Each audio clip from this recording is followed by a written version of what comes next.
Assalamualaikum warahmatullahi wabarakatuh. Alhamdulillahirabbil alamin. Asyhadu an la ilaha illallah wa asyhadu anna Muhammadar Rasulullah sallallahu alaihi wasallam wa ala alihi wa ashabihi amma ba'd. Satu kesyukuran tersendiri bagi kita. Alhamdulillah sampai saat ini kita masih mendapatkan qadar yang baik dari Allah. Diqadar menjadi orang-orang yang bisa melaksanakan ibadah kepadanya.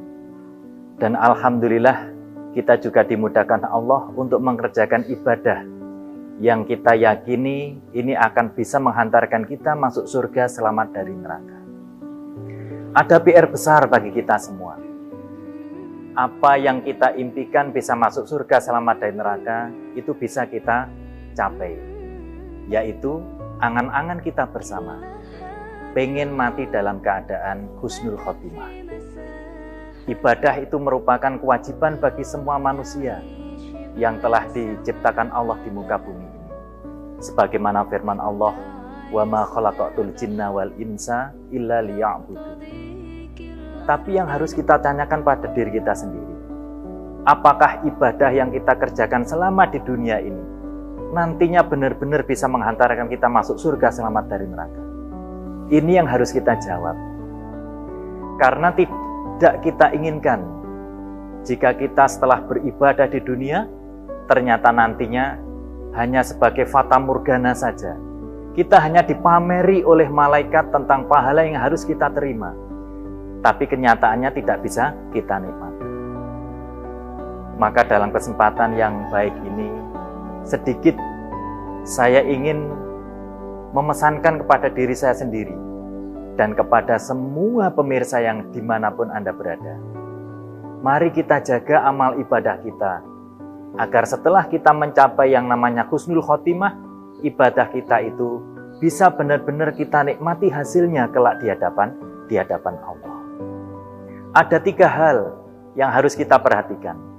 Yang pertama, bagaimana agar kita dalam beribadah ini benar-benar mengikuti apa yang diperintahkan oleh Allah dan mengikuti apa-apa yang disunahkan oleh Rasulullah Shallallahu Alaihi Wasallam. Rasulullah sudah memesankan kepada kita semua, "Taraktu fikum amroini, lan tadhillu ma tamassaktum bihima, kitabillah wa sunnatin nabi." Telah aku tinggalkan 2 perkara di kalangan kalian. Selama kalian berpegang teguh terhadap 2 perkara itu, tidak akan sesat selamanya. Kitabillah wa sunnatin nabi. Kalau ibadah kita mengikuti apa yang diperintahkan oleh Allah, mengikuti apa yang disunahkan oleh Rasulullah, ibadah kita dijamin pasti benarnya, pasti akan diterima oleh Allah. Bahkan Allah memberikan peringatan keras kepada Nabi Muhammad SAW. Jangan sekali-kali mencampuri ibadahnya dengan perbuatan syirik. Allah berfirman, "La in asyrokta la yahbatanna amaluka wa la takunanna minal khosirin." Niscaya jika engkau syirik Muhammad, amal ibadahmu akan lebur dan engkau akan menjadi orang yang rugi. Sehingga seseorang ketika melakukan sesuatu yang diyakini ibadah, tetapi tidak mengikuti perintah Allah dan sunnah Nabi, dan bahkan tercampuri dengan syirik, amal ibadah itu akan sia-sia. Ibadah yang seharusnya menghasilkan pahala, yang seharusnya pahala itu bisa dinikmati di akhirat di hadapan Allah, akan lebur, tidak ada hasilnya. 1. Yang kedua, bagaimana kita bisa menjaga hati kita agar ketika kita beribadah itu senantiasa benar-benar mengharapkan rahmatnya Allah dan benar-benar ingin menjauhi dari azabnya Allah. Seperti apa-apa yang telah dicita-citakan atau yang diinginkan oleh orang-orang solih pada zaman dahulu yang tersurat dalam Al-Quran. Wa yarjuna rahmatahu wa yakhafuna azabah. Orang-orang iman ketika beribadah itu mengharapkan rahmatnya Allah dan ingin terhindar dari azabnya Allah. itulah amal ibadah yang nanti akan membawa kita ke dalam surganya Allah dan akan menyelamatkan kita dari azabnya Allah. Bahkan dalam sebuah riwayat diterangkan, ada orang yang pertama, ahli membaca Al-Quran, yang kedua, ahli sodakoh, dan yang ketiga, ahli membela agamanya Allah. Yang seharusnya 3 amalan ini mendapatkan pahala yang begitu besar, pahala yang begitu luar biasa. Tapi ketiga-tiganya pahalanya dibatalkan oleh Allah hanya karena dalam membungkus ibadahnya ini tidak dengan niatan mencari rahmatnya Allah dan tidak menghindari azabnya Allah. Sehingga yang kedua ini kita harus bisa menjaga hati kita. Kita harus bisa menata niat kita agar di setiap ibadah yang kita kerjakan itu benar-benar pengen mengharapkan rahmatnya Allah dan ingin terhindar dari azabnya Allah.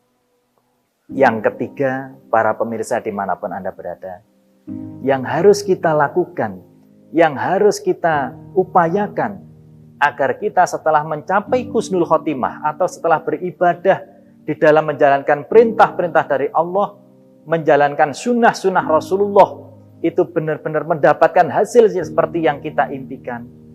Kita dalam menjalankan ibadah ini harus sampai tutup ajal mati kita masing-masing. Sebagaimana perintah Allah, wa'bud rabbaka hatta ya'tiyakal yakin. Dan beribadahlah engkau Muhammad hingga kematian datang kepadamu. Dalam sebuah riwayat juga diterangkan oleh Rasulullah SAW, innamal a'malu bi khawatimiha. Sesungguhnya beberapa amalan yang dikerjakan oleh manusia itu tergantung dari akhirnya.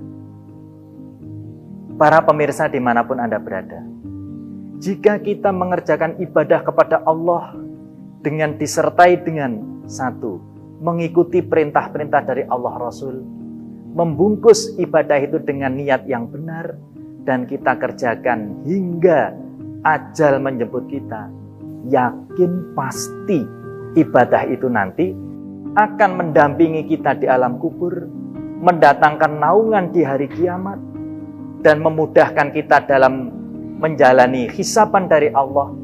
Dan yang terakhir, pasti akan membawa kita ke dalam surganya Allah dan akan menyelamatkan diri kita dari azabnya Allah.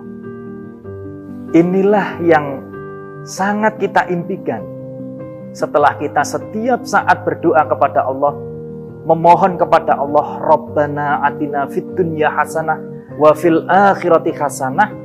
Ini benar-benar akan terwujud kalau kita bisa menyertai semua ibadah kita dengan selalu mengikuti perintah Allah Rasul, membungkus dengan niatan yang benar, dan yang mengerjakannya sampai walpati kita.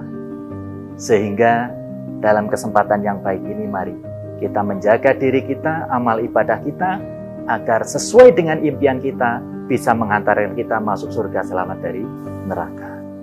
Demikian sedikit yang bisa saya sampaikan dalam kesempatan yang baik ini. Ada kurang lebihnya dalam menyampaikan, saya mohon maaf yang sebesar-besarnya. Semoga ini membawa manfaat bagi kita semua. Alhamdulillah, jazakumullahu khairah. Wassalamualaikum warahmatullahi wabarakatuh.